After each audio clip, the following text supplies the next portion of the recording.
version. Ano? Ikutin ang Magic Ruleta. Para po nalalaman nyo na rin po kasing word counter to pagka masyado ng maraming sinasabi, namamatay yung mic. Namamatay yung mic. So alam niyo na mga kababayan. Censorship. Oo. Okay, so natin patagalin pa. Go Ruleta! Go, Roleta. Sino ito? Oy. Pinakauna natin ay si DILG Secretary John Vic Remulla. Ayan. Ano ba ang latest, Marites? Or maraming press conference this week si DILG Secretary, no? Isa dyan yung, sabi niya may kakulangan yung batas patungkol sa gun control, no? Na may kinalaman dun sa barilan ng mga estudyante dun sa Tacloban. Well, tama nga naman, no? Ang una siguro nating tanungin bago natin sisihin na naman yung mga lahat ng bata, hindi ba At lahat ng ilang games. kabataan, lahat ng games, tingnan rin natin yung mga regulasyon sa baril.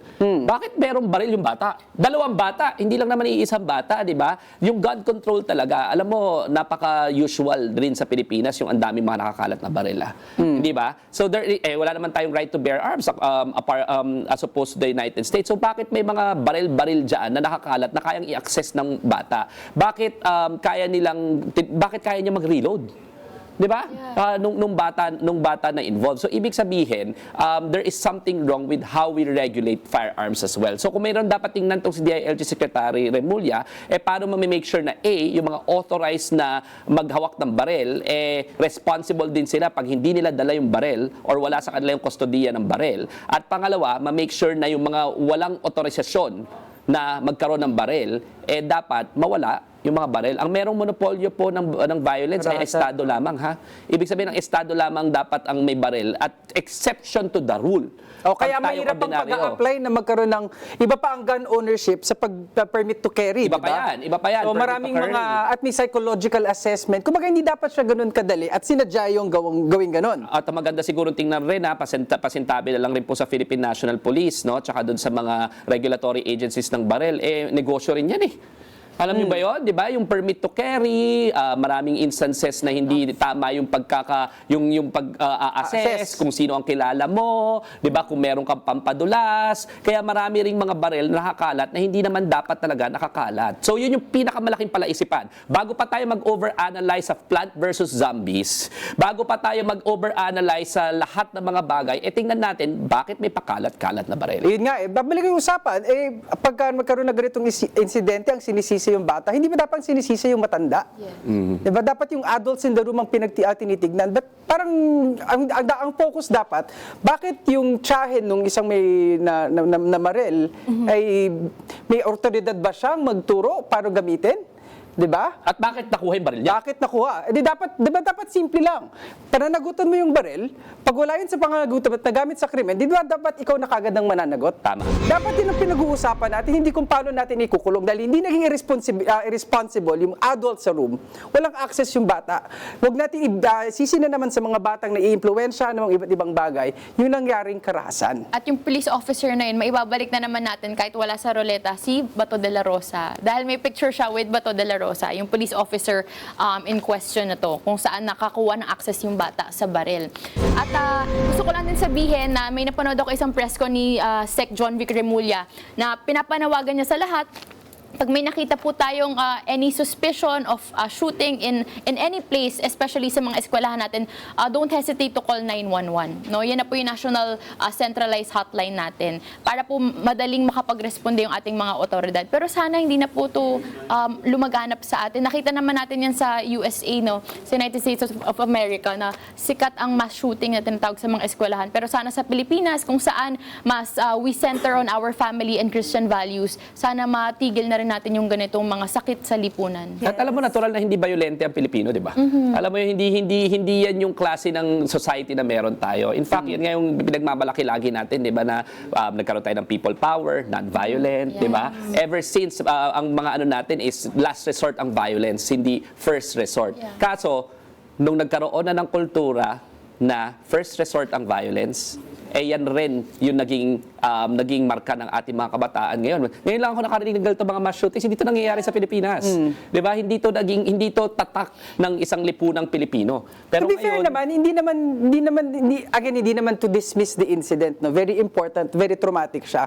Hindi naman siya naging parang every other day na merong nangyayari. Hindi siya kasing normal. Sa Hindi siya Amerika, normal, grabe. diba? Oo. So, ibig sabihin, the mere fact na hindi siya, ganito ang impact, ibig sabihin, bihira nga siya mangyari. Pero napaka-tensyonado nung karanasan eh. Pero isa siguro kailangan tingnan rin ni DILG Secretary John Vic Revulla is gaano ba kabilis rumisponde ang mga first responders, ang authorities. Meron bang sufficient training yung mga eskwelahan na siguro hand in hand with the Department of Education kung paano tayo makaka-respond sa mga ganitong klaseng mga sitwasyon. Di ba?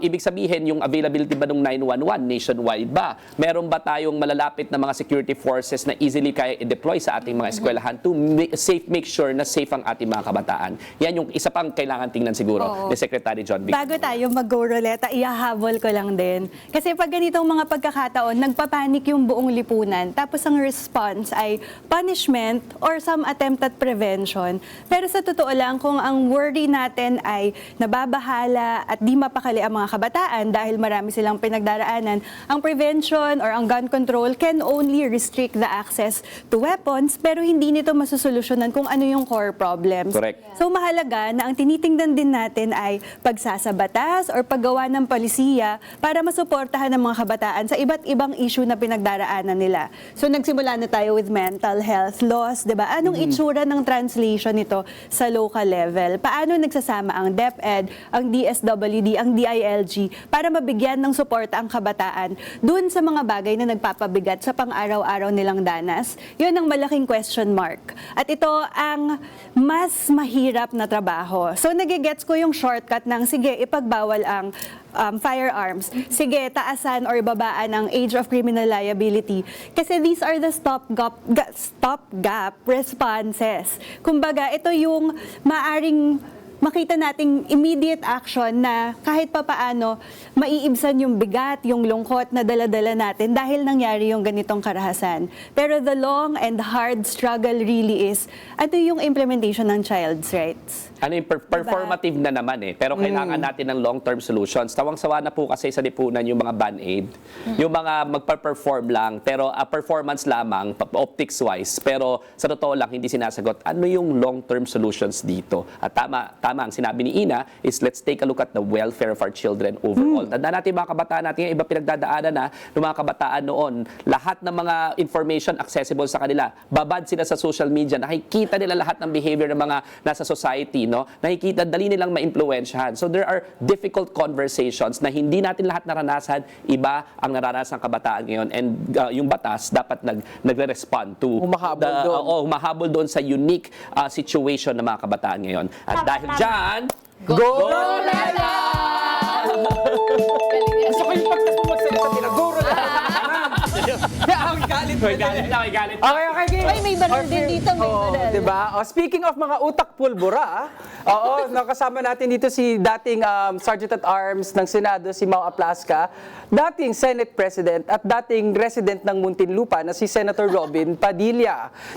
Sa sulukuyan, pinasagot sila ng ombudsman tungkol sa kanilang kaso na isinampa patungkol sa obstruction of justice ng kanilang pagpatakas doon sa isang puganteng berdugo. Tignan mo Robin Padilla, number 1 ka nung tumakbo ka senador. Ibig sabihin marami nag-iidolo sa'yo. Baka naman idolo ka. Ang kaso mo noon, illegal possession of firearms. Tama. Nakulong ka. Nakinabang sa restorative sense ng justice. Oo nga. Pero tignan mo, ikaw ang idol eh. Di ba? Baka tignan mo yung sitwasyon mo, yung unique na sitwasyon mo na yung mga klase ng mga ginagawa mo, pinapatakas mo yung pugante, di ba? Ikaw, gusto mo yung bata, parusahan, pero yung bato, ayaw parusahan, tinakas mo pa. Di ba? Yung bata, galit na galit ka, pero yung bato na author ng malawakang patayan, okay lang sa'yo. Di ba? Tapos, kahit naman wala namang nangyayaring violence sa Senado, nagbaril-barilan tong si Aplasca. Kaya kayo ang idol? 'Di ba? Yung use of violence, you are authorizing, you are normalizing the use of violence. Sasabihin mo weak yung mga kabataan, okay lang pagka may malawakang patayan. Ikaw ang tagapagtanggol ni Rodrigo Duterte. Kahit na sunugin ka nga, magiging amoy Duterte ka pa rin. Sa'yo nang galing lahat yan no? So dapat lang kasuhan kayo. You know, anong good example para sa mga kabataan? Ano? Yung makulong kayo. Yung makulong yung mga katulad ninyo na nagpatakas sa pugante, na binababoy ang ating mga institusyon at ninonormalize ang violence. Yan ang magandang ehemplo sa kabataan, yung makulong kayo sa lalong madaling panahon. Tama, kasi kapag nakulong sila, matatakot na yung mga kabataan na gumawa ng kalokohan at krimen. O, deterrent ang Diba? tawag doon. Deterrent sa tawag doon. At effective. Kasi alam mo kung bakit effective yon? Bakit? Pinapakita natin na yung mga matataas na opisyales Nasa poder. ay hindi pwedeng i-normalize ang violence, no? At pagbabayaran nila yan, hindi pwedeng ipatakas ang mga pugante, hindi pwedeng magbaril-barilan, no? At kasama dyan si Alan Peter Cayetano na nung nag-assume na ng Senate presidency, nagkandara pa, di ba? At nagkaroon ng baril-barilan. Nagkagulo-gulo na. Good example to our young, for all of you to actually face justice. To show that crime does not pay and we don't tolerate those in power na nagno-normalize ng ganitong mga klaseng abuses.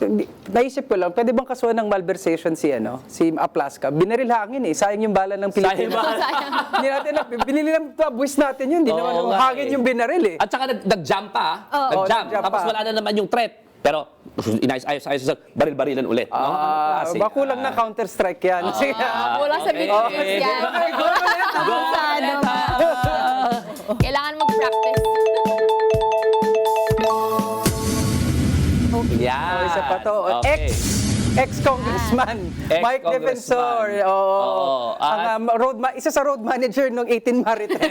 18 Marites na umaharap sa qualified human trafficking ba? Oo. Itong bagong best friend ni NBI Director Matibag Oo nga, di ba? Imbis na, sabi niya, imbis na harapin yung mga akusasyon sa kanya na meron bang human trafficking, sinabi niya, sorry kinuquote ko lang huwag kayo naniniwala dyan kay Matibag, bobo yan. Sabi niya ba gano'n? Parang mure, di ba, ng talino niya, di ba? Ang sabi ni NBI Director Matibag, ako ba yung bobo? Ikaw yung naglagay sa lahat ng mga kaanak mo doon sa korporasyon na supposedly engaged sa human trafficking, di ba? So, yan yung developments dyan, pero ang gagawin nila dyan is sasabihin nila political persecution na naman. Pero tandaan natin na very serious yung accusations dito kay Mike Defensor when it comes to human trafficking, di ba? Yung merong mga kababaihan na supposedly doon sa establishment na yon ay sangkot sa napakaraming prostitusyon bilang negosyo. Human trafficking ang tawag dyan ng batas, di ba? Yung prostitution, one-time transaction, pero kung ikaw ang author noon, ikaw ang nagpapatakbo ng negosyo at yung sistema na yung yon. sistema na yon, nag-enable na yon, posibleng human trafficking yan. Bailable ba ang human trafficking? Hindi yan bailable. Kaya siguro tingnan rin natin kung may katotohanan ba yan. Totoo ba na yung bar na yon na supposedly engaged in that, ang lahat ay mga kamag-anak nito si Mike Defensor at siya ultimately raw ang person behind it. Yan ang kailangan nating tingnan. Pero interesting yung engagement nila ni NBI Director Matibag. Pero again, ultimately ayoko ng puro rhetoric, ayoko ng sagutan, ayoko ng parang telenovela na naman yan. Ang question is, engage ka ba dito sa human trafficking? Ang question is, ikaw ba ang manager nitong mga destabilizers na 18 sinungalings, 18 dagdag bawas gang? At may katotohanan ba yung mga pinagsasabi na sa aking palagay? Wala. So kung ikaw ang manager niyan, kailangan mong managot sa limpak-limpak na iba pang kaso bukod dyan sa iyong qualified human trafficking. Mga taong ganyan, katulad ni former Congressman Mike Defensor, ang dapat managot kung siya ay guilty sa mga ganitong bagay kasi nino-normalize niya yung violence. Ayan pong pagiging human trafficker is a form of violence dahil ginagamit mo yung kapangyarihan, ang power dynamics po para mangmaliit na mga tao katulad ng kababaihan kasi yung mga ginagawa nilang prostitute, mga galing yan sa kidnapping Ang kinikidnap nila yan yung mga nababalitaan natin na mga pinipick up na mga white van na mga dalaga, dalagita. So sana po mapanagot na sila kung sila po ay guilty.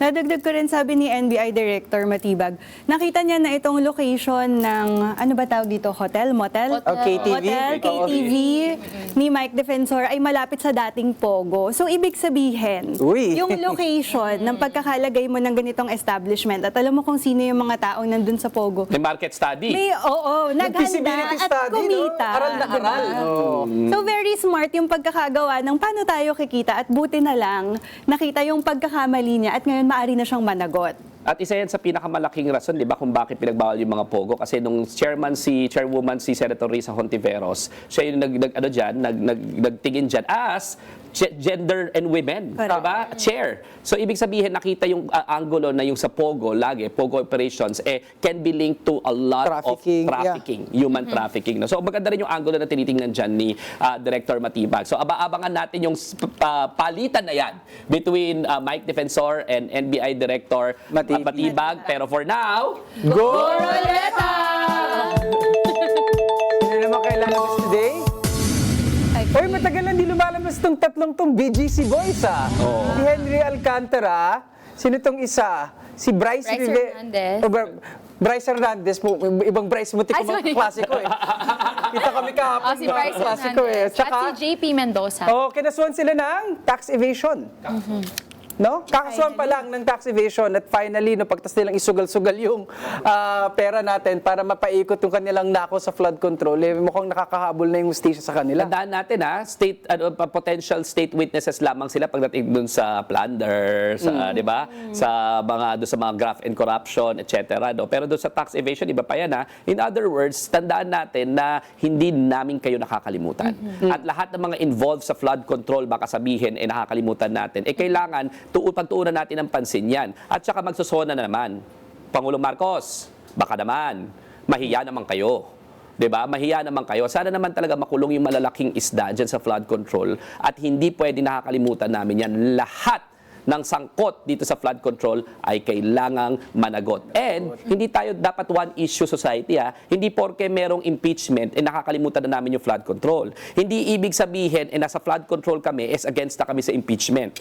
Lahat yan issue ng pananagutan at kailangan maging consistent tayo, no? Hindi selective ang hustisya. Hindi dapat nakapiring tong si Lady Justice. Hindi pwedeng kung sino lang titingnan natin na pupolitika. Kaya tayo naakusahan ng politika Kasi ang bagal-bagal rin naman nung ating pagde-deliver ng good results dito sa flood control. Asan na si CLTG? Christopher Lawrence Tesoro Go. Asan na si Mark Villar na DPWH Secretary nung pinakamataas ng pondo ang lumabas dito sa flood control? Bakit?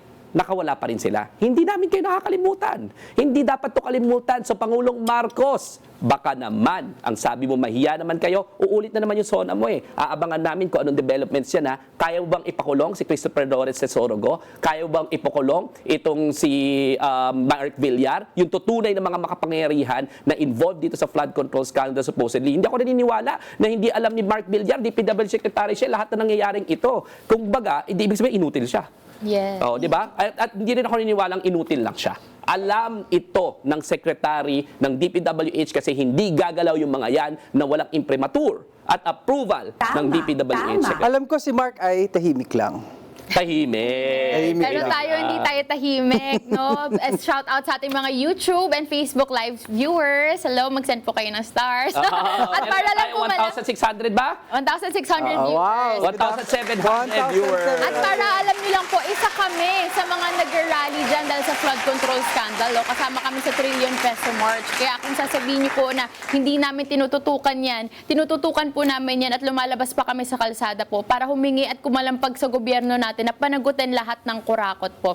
At yan, tama si Attorney Dino, Pangulong Bongbong Marcos, mag-1 year na po yung SONA nyo kung saan in-expose nyo ang flood control scandal. Kaya na-open ang gates, kaya po yung statement nyo na mahiya naman kayo. At ang alam ko, ang pangako nila sa atin, di ba, ang pangako ng palasyo, bago magpasko, may makukulong, may Christmas gift para sa atin. Oo. Baka Hanggang ngayon, bakit 2026 wala na nga, wala pa Christmas. nakukulong? Si Bong Revilla naman daw, tsaka si si Jinggoy. Jinggoy. Pero hindi sufficient yun, di ba? Kasi, ang dali nun eh. No, yun naman ako eh. Di ba? Ang dali nun eh. Bakit repeat offender na yung mga May repeat record. performance tayo eh? Ang tanong, kaya nyo ba si Mark Villar na DPWH Secretary? Kaya nyo ba si Christopher Lawrence Sorogo? Yan ang challenge natin dito sa administrasyon ni Bongbong Marcos. Yes. Okay. At dahil dyan, Go, Rosetta! O, yan naman. Kamusta Speaking na of, kaya si Senator Jinggoy, no? How are Na-suspend effective June 22, no? Binaba ng ombudsman ang kanyang suspension. pero hindi yun related doon sa, ano, di ba, sa plunder, sa graph yata yun, no? Yung suspension niya. Pero meron sa plunder, automatic suspension while the case is pending, no? Ang issue dyan is, Malamang, no? July 6, magsisimula na ang So, ilan impeachment na? trial. So, ang tanong nga dyan, suspendido si Senator Jinggoy Estrada, dapat pa siyang kasama dun sa magic 24 number? Or ano na nga ba yung bilang para makonvict? at nakulong. Yung, yung isa, nagtatago-tago. Yung napakalaking duwag na si Bato de la Rosa, di ba? Isa kang napakalaking duwag. Ang layo mo kay Laila de Lima na hinarap lahat. Ikaw, go ahead, make my day, pero isa kang malaking duwag. Di ba? Pero, kasama ka ba sa bilang? Ako nga, sabi ko nga eh. And I'm repeating kay Senator Sherwin Gatchalian at sa lahat ng mga majority dyan sa Senado, baka naman kailangan yung i-consider kung kailangan papasweldohin yung mga staff nang hindi nagpapapasok. And I am appealing to the Senate leadership to withhold already the salary and the funding for these senators who are not reporting anyway. Hindi Yan. pwedeng nagbabayad po kami. Maawa naman po kayo sa taong bayan. Nag-follow up na po si Atty. Dino. Maawa naman kayo sa taong bayan. Oh, Diba? next week eh. Nagpapasweldo kami ng mga inutil, walang ginagawa, hindi naman pumapasok yung principal. So, if the principal, Jinggoy Estrada, is suspended, isn't it a fact that all the staff are likewise suspended? It cannot be that the office is functioning because that is not suspension. It only means that the principal is suspended pero the office is functioning. That is not suspension. So, dapat talaga actually obligasyon ng Senate presidency na i-withhold yung salary ng mga Oo, opisina. lilawin lang natin, no? Kasi yung mga staff na ini-employ ng opisina ng senador para suportahan yung trabaho ng senador mismo. Correct. Ngayon, ang magdidesisyon ultimately niyan lahat ay ang senador mismo kung gagawin nila. Baboboto sa batas. Atin sa committee hearing. Kung lahat yan, may iwan lang din sa mesa ng isang senador, di niya ma-actionan.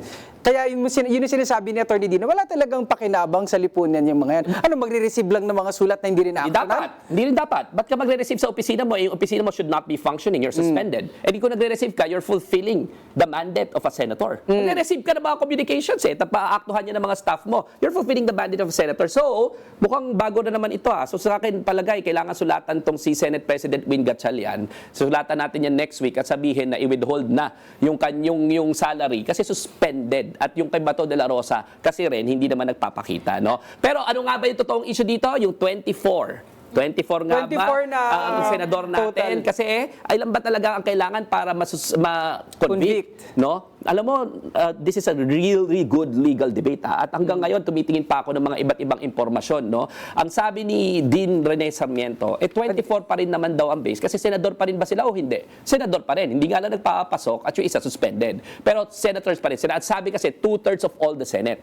Ang ganda ng argumento ni Si Dean Mel ba yan o si Mel Dean- Santa Maria. Dean Rene? Ito si Dean Dean Mel. Mel Santa Maria. Yung kanina kay Dean Rene. Oo. Ang sabi ni Dean Mel Santa Maria, ang sinabi sa saligang batas, 2/3 of all the senators. Hindi sinabing 16. Kasi kung 16 pala ang magic number kahit anong mangyari, hindi dapat nag-iiba yung base. Pero sinabi 2/3 So may debate, sino pa bang senador ngayon? Actually, ang ganda nung argument na yon. Kasi kung iisipin mo, kunyari lang, wag naman sana mangyari, merong 9 na senador na sumakay ng eroplano at nag-crash yung eroplano. Ibig sabihin ba noon ay wala nang chance na magkaroon ng pananagutan sa pinakamataas na mga opisyales ng ating bansa kasi kailangan absolutely 16? Hindi. Hindi yan ang intention ng saligang batas. Ang intention ng saligang batas sa law on public officers is 24/7 may pananagutan ang pinakamatataas na opisyal ng ating bayan. And therefore, ang nilagay ng framers ng Constitution doon, 2/3, hindi 16. Ang question is 2/3 ng alin. At kung merong mga senador na hindi nakasama, merong mga senador na hindi nagfa-function, merong mga senador na hindi nagpapasok, merong mga senador na nakakulong. Ibig sabihin ba nun yung 2/3 sa 24 pa rin? Malakas ang argumento na hindi. So, it is a real justiciable question. And sa aking palagay, nanalo sa exchange na yon yung perspektibo ni Dean Mel Santa Maria. na 2/3 ang nilagay ng konstitusyon at ang intention ng konstitusyon ay laging may pananagutan, lalong-lalo sa pinakamatataas na opisyales ng ating bansa. Ako, simple lang akong tao eh. Kung usapin lang yan, kung ay magsiswimming kayo ng barkada mo, hindi ka sasama sa swimming, ba't ka magdidesisyon kung saan pupunta? Tsaka kung anong kakainin. Eh, wala ka dun eh. Diba? Di dapat wala ka ring bilang. Hindi ka pwede miron. Hindi ka pwedeng mirot. Tapos, boto mo ang magde-decide. Oo. Ay, hindi pwede. Diba? Bida-bida ka na masyado. Bida-bida ka na masyado. At bago tayo mag-go ruleta, gusto ko lang din i-point out yung sinasabi ni Attorney Dino kanina sa pagpapasweldo pa no, ng opisina ng mga senador katulad ni Senator Jingo Estrada, kahit na siya bilang principal, wala na siyang sweldo, pero yung mga tauhan niya nandun pa rin pumapasok araw-araw. Nakikinabang pa rin kasi siya, nagbe-benefit pa rin siya sa patronage system. Habang meanwhile, nag-ooperate pa rin yung opisina niya, may mga tao pa rin nakakahingi ng tulong doon, nakakapag-disperse pa rin sila ng budget para magbigay ng solicitations. So kahit nakakulong siya, may possibility pa na manalo siya sa next re-election cycle. Porket nakakapagbigay pa siya ng tulong pinansyal sa mga ibang tao. So dapat lang talaga masuspende na yung budget ng buong opisina niya at yung lahat ng mga staff niya dahil ang principal ay nakakulong. Okay. Go ruleta!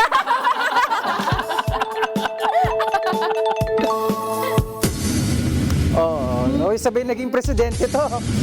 Yung Trump first presidency at si President Rodrigo Duterte, no, lumabas sa ating ruleta si Donald Trump at dating Presidenteng Duterte. Ano bang common denominator nila? Ay ICC yata eh. Oo. Siyempre, di ba, tumatambay sa ICC ngayon si ex-President Duterte. Tapos si... Totoo naman eh. Ba nakikinig sa mga Tambay kuwa, talaga sa mga seagulls? Nakatambay si President Duterte. Tapos si kinasuhan si President Trump ng tatlong huwes ng ICC patungkol sa kanyang mga ginawang aksyon para i-penalize yung korte. So naghabla sila, kung di ako nagkakamali, sa isang korte sa Amerika, parang sa estado yata ng New York. So may question na Question yung pag-impose ng tinatawag nating targeted sanctions. No? Kasi pag head of state ka, pwede ka mag-impose ng targeted sanctions. At pag ang Amerika ang nag-impose sa'yo niya ng targeted sanctions, eh napakahirap kasi frozen yung mga assets mo all over the world. Tapos hindi ka makabiyahe, no? Basta-basta. So napakalakas kasi Amerika isa sa pinaka superpower, no? Ngayon, no? So nag-impose kasi ito si Donald Trump in response dito sa ICC judges na supposedly nag-issue ng warrant of arrest. Hindi po kay Rodrigo Duterte, wag po tayong fake news ha. Wala pong aksyon itong si Donald Trump when it comes to ang Amerika, when it comes to the case of Rodrigo Duterte. Ito ay in relation to Benjamin Netanyahu of Israel, no? So dahil nga matalik na kaibigan ng Estados Unidos ang Israel, and that's the reason why one of the foreign policies done by President Trump is to impose this targeted sanction dito sa ating mga huwes. Lumaban yung mga huwes at ginamit nila ang korte. At sila ay nagkaso sa state of New novel York. ito, no, meaning bago itong dating, parang never pa na-encounter yata sa pagkakaintindi ko, no? Well, syempre, yung mga West na yun, batak yan sa international law. At ang sinasabi siguro nila, ang kailangan nating pag-isipan ngayon is ano yung limitasyon ng kapangyarihan ng Pangulo ng Estados Unidos sa pag-conduct ng foreign policy. Ang question is, ang sabi kasi sa batas, bilang isang nag-aral din sa Estados Unidos ng batas, isa kasi ang nakalagay dyan na inadapt rin naman ng Pilipinas is the President is the chief architect of foreign policy. Pagdating sa foreign policy, ang nasusunod dyan ay ang Presidente. Ang question na sinasabi nitong mga maestrado absolute ba yan? Can the President of the United States lead the United States into conducting foreign policy na illegal? Di ba? Illegal. Kasi you are sanctioning magistrates of an international court. Pwede ba yan? Absolute ba yung wisdom na yan? At pwede bang magkaroon ng foreign policy na potentially against the Constitution of the United States? At ang pinaka-importante is, yung pagsasanction ba na yan, sakop ba talaga yan ang kapangyarihan ng Presidente ng Amerika o pwede yung congressional question? Dapat ba at least pagdebatihan yan kasi isasalpok mo ang buong bansa, no, against an international court na aprobado ng 124 countries all over the world, no? So yan yung novel question. Wala tayong kasagutan pa diyan dahil bago ito, no? Pero it's gonna be an interesting thing to do. Ang maganda diyan, dinaan nila sa korte para pag-usapan. Hindi katulad ng iba na dinadala sa Facebook. Correct. And gusto ko rin, yes, di ba? Napakutol Ang ganda ako rin ng ng mangga. idea na ang itsura ng ICC talaga, ito talaga yung pinaka-defender natin ng legal institutions, pinaka-defender ng due process laban sa mga authoritarian leaders, di ba? Hindi lang sana pakulong nila si Duterte para sa malawakang pagpatay sa Pilipinas, nasasagot nila si Donald Trump, hindi lang sa malawakang pagpatay within the US or illegal detentions within the US na karahasan na ginagawa ni Donald Trump, pero yung malawakang pagpatay sa Palestine, sa Gaza, at yung pag-back up nila ng Israel para lang mangyari ang kanilang mga personal o political na interest. So napaka-strategic, napaka-clever nung idea na if the ICC cannot take Donald Trump to the ICC, they go to New York City. Tapos dun siya papaharap kay Donald. Well, it's unlikely that the magistrates of the International Criminal Court is watching here with due respect. But I gotta say, we salute you. We Yes. salute you for fighting for the rule of law against the most powerful despots, and that may include Duterte or any other heads of state. And to echo and quote Attorney Dino, sa US and sa Philippines, stop electing sociopaths and psychopaths. Sabi nga niya, at dahil dyan, go, Roleta!